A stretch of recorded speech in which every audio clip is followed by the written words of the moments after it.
What's going on, guys? So in front of me, you were looking at my Gen Y Mega Duty hitch. Now, this specific one has a 2.5-inch shank, and I have their very cool and innovative 3 to 2.5-inch reducer on here, which is pretty dang cool. So if you have a Super Duty, this is something to consider. I know that I have a BTBRV version of one that has magnets and stuff in it you can get from eTrailer. That is also really cool, but I like the fact that this one actually clamps in place with these set screws that prevent it from rattling and moving around, and it has the 2 holes to accommodate the 2 openings that you have on the shank with this Gen Y Mega Duty hitch. This specific hitch is rated at 32,000 pounds maximum tow capacity and 3,500 pounds maximum tongue weight capacity. So this thing is an absolute beast. It is a solid shank, regardless of what configuration you get this in, whether it has a 3-inch shank on it, a 2.5, or a 2. They're all going to be solid shank. I mean, the material, the thickness, everything about this hitch absolutely screams overbuilt. It is 100% manufactured here in the United States with US-based products, which is really nice. But what I like about this product more than anything is how it got me to kind of change my opinion of it over time. Let me talk about that, and let me talk about some of the things we're going to show you today in this video. Hang tight, I'll be right back.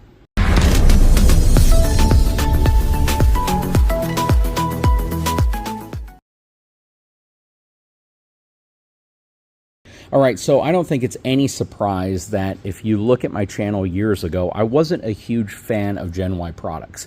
But I have to apologize for that because I really didn't have anything to base that on other than the fact that when I see some of these show trucks, these SEMA trucks that have huge lifts on them, especially dualies that have like an 11-inch lift kit on them, and they're all, you know, super paint matched everywhere, and they have these big fancy hitches hanging off the back that are also paint matched to the truck, and I see that it has like a 20-inch drop to it. I kind of look at some of those products and I'm like, is that really about function or is it about form? Is it just about the cosmetic look, or does it actually provide a real robust towing solution? Because I don't think a lot of these SEMA trucks will ever actually tow anything. I know some of them will. I know a lot of folks with these big lifted trucks tow boats and things like that, but I'm going to be honest, I did have a bit of a stereotype against these trucks, and the most common hitch that I would see on these trucks would be a Gen Y hitch. So I would see this product hanging off the back, paint matched to the truck, and I would kind of look at it and go, man, that's just too much. It's just,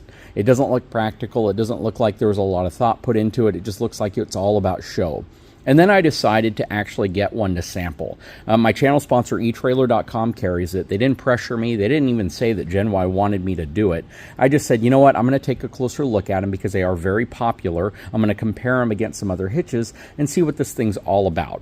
And it really only took me getting one of them in to really see that it's a practical solution. The only drawback I've ever pointed out with Gen Y, besides the weight, is the fact that it sticks off the back of the truck quite a bit. Now, in all fairness, pretty much anything that competes directly against this is going to stick off the vehicle quite a bit. You can't necessarily say like the B&W Tow and Stow is a direct competitor because they don't build anything that even comes close to the capacities that this can handle. So if you're looking at a trailer that could weigh upwards of 30,000 pounds with over 3,000 pounds worth of vertical tongue weight pressing down on it, you don't have a lot of choices when it comes to an adjustable drop hitch. You really only have a few. And to kind of make that point even further, a lot of the media drives that I go on where they're showing like maximum conventional towing, this is the actual hitch that they have in the back of the vehicle, or some variation of this, but the mega hitch with the 32,000 pound rated capacity. Now, I feature in another version of this that instead of having the 3 openings, it has 4, one that kind of elevates up top,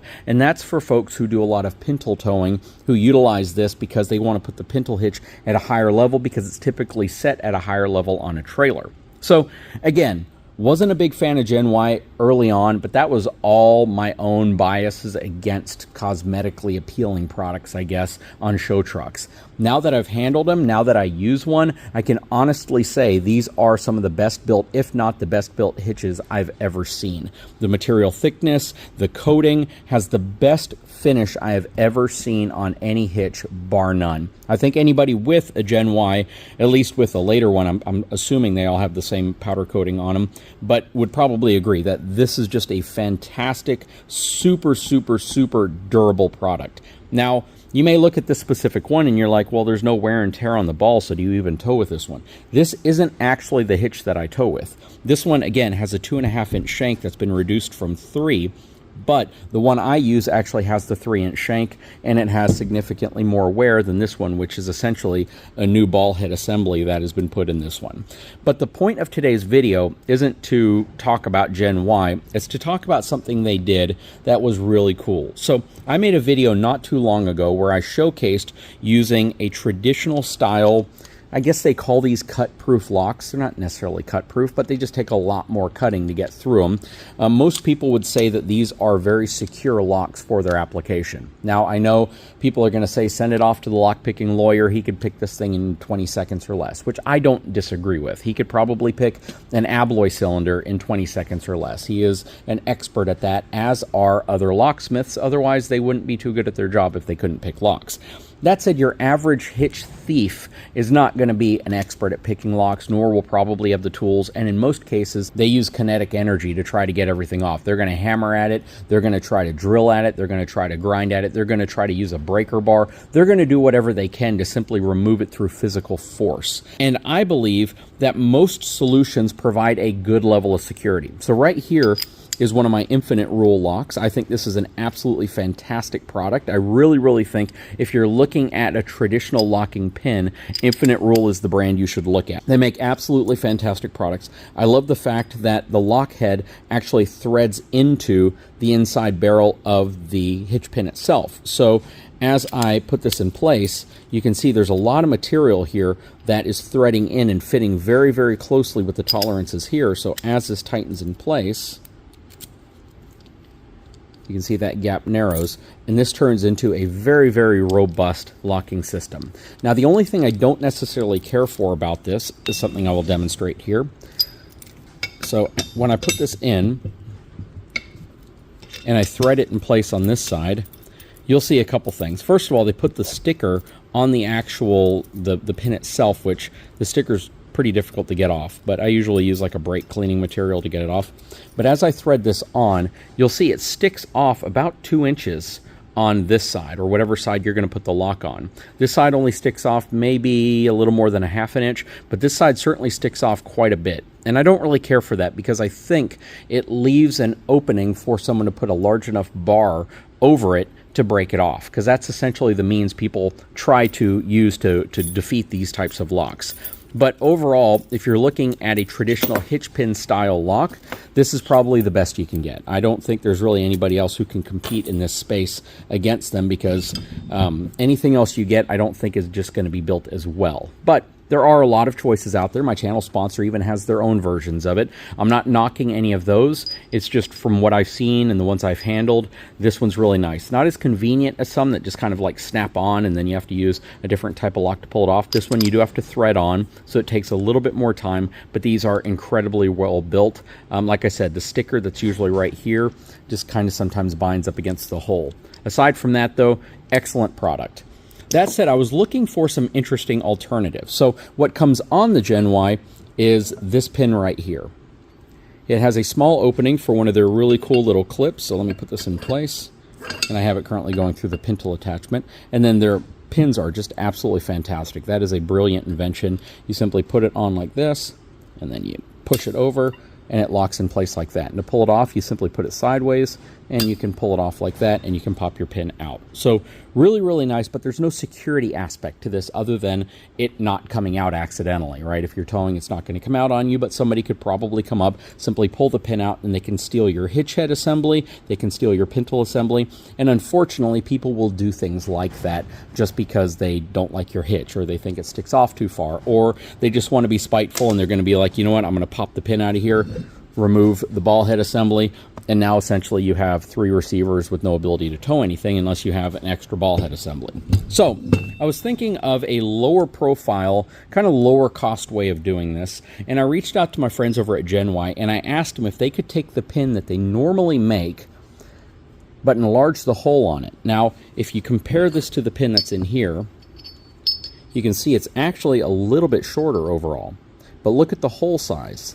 The hole is much, much larger, and that now gives me the ability to insert it through here, take a traditional style lock like this, lock it in place, and check that out. Super low profile.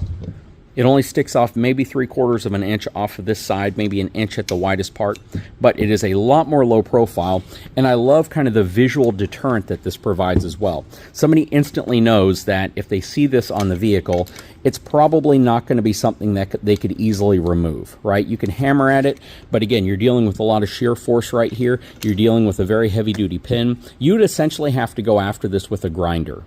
Or you'd have to be a really, really good locksmith that can pick it, because you're not going to cut through this very easily at all. You're not going to put a bar over it. You could probably bang on it with a bar, but that doesn't mean it's actually going to remove it. So I really like this type of setup now. As a matter of fact, this is what I'm currently using on my truck because I like this setup. I think that it works really well.